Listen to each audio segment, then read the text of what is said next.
दरं खैराबाद दा उदालगुरि जिल्ला उदालगुरि जिल्ला बेयाव मावदोंमोन हिरेन्या नार्जीनि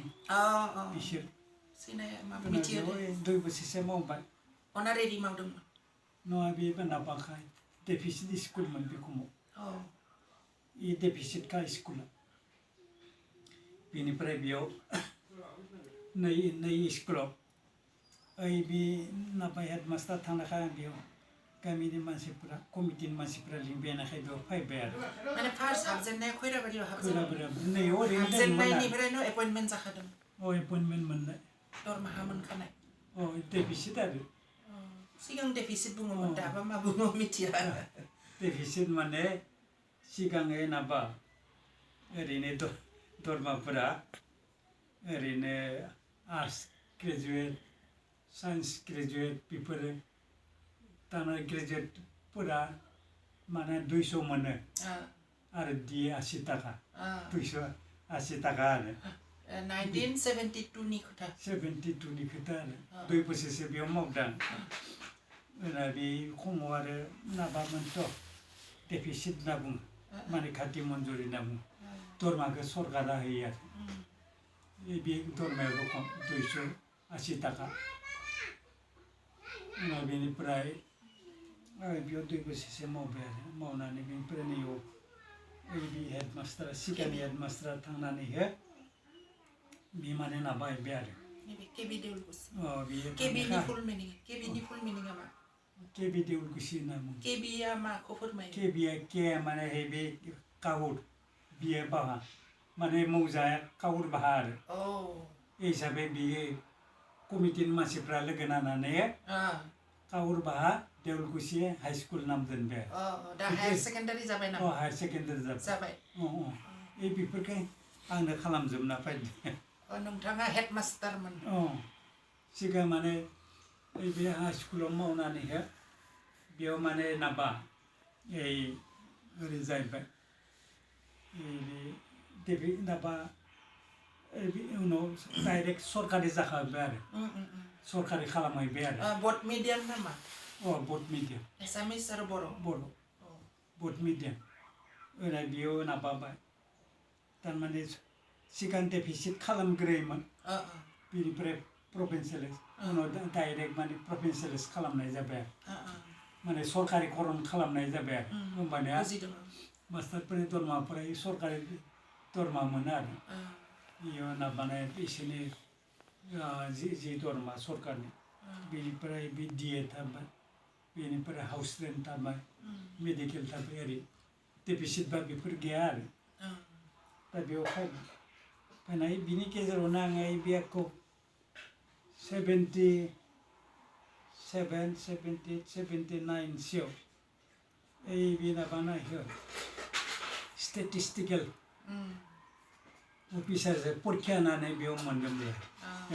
2 बोसोरसो बेयाव थानानै बिनिफ्राय थांनानै बेयाव मावहैदों माने 2 बोसोरसो मावनानै 79 बेयाव आं फैफिनदों बे स्कुलखौ बानायथारबाय आंनाव मा बे थाबायाबा मा जानो थांनानै स्कुलखौनो बानायथारनो होननानै उनाव बेयाव 80आव प्रभिन्सियेलाइज जाहैबाय बेनिफ्राय नाङै 91आव हायार सेकेन्डारि जाहैबाय ओरैनो हाई स्कुल हायार सेकेन्डारि खालामनानै ओमफ्राय 2006 सननि 2007 सननि जानुवारि रिटायार जादों 2007आवनो रिटायार जादों 2007 सन गोबाव जाबाय जाबाय जाबाय दे 15 बोसोरसो दा बेनो दङ आरो दा नोंथाङा बे बाथौनि बेलायाव फार्स्टआव नोंथाङा बे बाथौनि जिथुनिखि सांग्रांथि बे उत्तम चन्द्र खेरगातारि मोनखौ नोंथाङा लोगो मोनदों थारमाने बे भबेन फोरोंगिरि उपेन बसुमतारी इसोरखौ नुवाखै उत्तम चन्द्र खेरगातारि बे माने थाबायबायमोनथ' मिथिं बै बाखिफोरा ओंखारामोन बेथिं बारा ओंखारबोआखैमोन उनाव मथुर बर' ओइथिंनो लखिमपुरथिंनो बिसोर ओंखारोमोनथ' बिसोरखौ नुदों आरो 1993 सननि नैबे फेब्रुवारि मासाव जोंनि बेयाव माने कनभेनसन जादों देउलकुसि हाई स्कुलाव बेयाव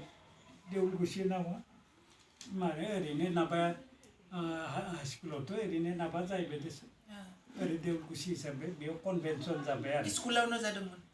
बेयाव नाबाखौ डेलिगेटफोरखौ बेयाव लाखिदोंमोन 2093 सननि फेब्रुवारियाव कनभेनसन जाहैबाय आरो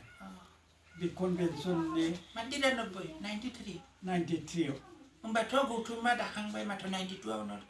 दाखांदों माथो दुलाराय बाथौ गौथुमखौ बेयाव इजा बिसोर नाबादो बेखौथ' दागेर दैजा गुवाहाटीयाव दादोंमोन गुवाहाटी बे रेस्ट हाउसआव बे हल्ल'नियाव दादो इसोर फार्स्ट माबाफोरा डेलिगेटानि बेयाव जदों आरो सेन्ट्रेलनिया सेन्ट्रेलनिया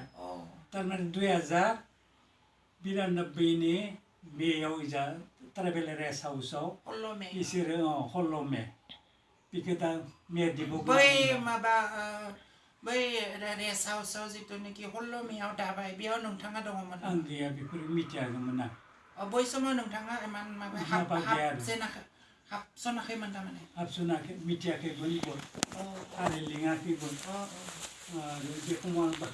बाथौनि सोमोन्दै माने जेबो मिथियामोन हाबसनाखैमोन बेयाव बे रुपनाथ बसुमतारी आदा बे प्रेसिडेन्ट आरो बानेश्वर बसुमतारी बेंटलनि जोंनो दाबो फन खालामबाय बेनिफ्राय बानेश्वर बसुमतारीया सेक्रेटारि बिथाङा बबेनि बानेश्वर बसुमतारी ओरैनो सिमला एबसुनिबो फार्स्ट माबा गथ' फार्स्ट बियो बाथौनि फार्स्ट एबसुनिबो फार्स्ट सेक्रेटारि साहित्य सभानिबो फार्स्ट सेक्रेटारि खिन्थु मानसिया बहुद नाबा गोग्लैनानै थैलांबाय आरो माने ब्रेना नाबा हमा जाबाय बिदि जाना थैलांनो थाखाय दुखु मोनदों आरो बे थुपारामा इसोरखौ ओरैनो नामसो खानायो इसोर नलबारिनि नलबारिनि थुपाराम बसुमतारी नोंथांमोननिख्रुइबो सिनियर बहुत गेदेर इसोर जों इसोरखौ ओरैनो खाना बायोमोन नाम नलबारि मा जायगानि क'क्राझार साइडनि नामा नलबारि इसोरो बेयाव बे गोदैनो नलबारिनि इसोरो बे गोदैनो नलबारि कक्लाबारि एरखम माबा मोनसे खाथि खालाथ' बे समाव नलबारि होनना बुंबा साब डिभिजन मोनसे बे समाव बेवहाय बे नाबाफोराबो गोग्लैयोमोन नाबानि कक्लाबारि ओरै इसोरो नलबारि साइडनि बे गोदैनो आरो जों मिथिया 93 आव जिथुनिखि फार्स्ट कनभेनसना जाबाय बेयाव बेनिफ्रायसो नोंथाङा एसे हाबसनदोंमोन बेयाव थारमाने बे समावनो जोंनि बेयाव बे रङिया जिल्ला बाथौ गौथुम बेयाव माने दाबाय बे मिटिं सलायबायानो कनभेनसन सलायबायानो सानसेखालि इसोर बुंबाय जे आदा जों मिटिं मोनसे लिंनो होनना बुंबाय आरो मिटिं मोनसे लिंनो होनना बुंनायखाय आं बुंखांबाय माबाफोर नाबानो मिटिंफोर खुंनायाव जाहोनाय लोंनायावसो उसुबिदा नामा होननानै बिरिना नंबाय आरो नंब्ला बेनिफ्राय बे बुंबाय इसोर बुंबाय मा आदा जोङो रङिया जिल्ला बाथौ गौथुम दानि ओरैनो बुंनानै बिदिनो आदसा दा नोंसोर नोंखौ नाबा पार्टिगोन होननानै प्रेसिडेन्ट पार्टिबाय आंखौ फार्स्ट रङिया जिल्ला बाथौ गौथुमनि नोंथाङा फार्स्ट प्रेसिडेन्ट बेनिफ्राय बे सेक्रेटारिया जाबाय हरिचन्द्र बर गैला बेयावसो थैबाय अबेनिमोन बियो बेंकआव मावोमोन अबेनिमोन बियो गरेस्वर मा गामिनि गरेस्वर बे माबानाय थिग बेखौ गाज्लापारा होनना बुङो नामा गारलापारा होनना बुङो नामा गरेस्वर बे हायार सेकेन्डारि माइ थांनानै गारलापारा बिसानि उनाव बेखिनि 93 नि घटना बे 93 नि घटना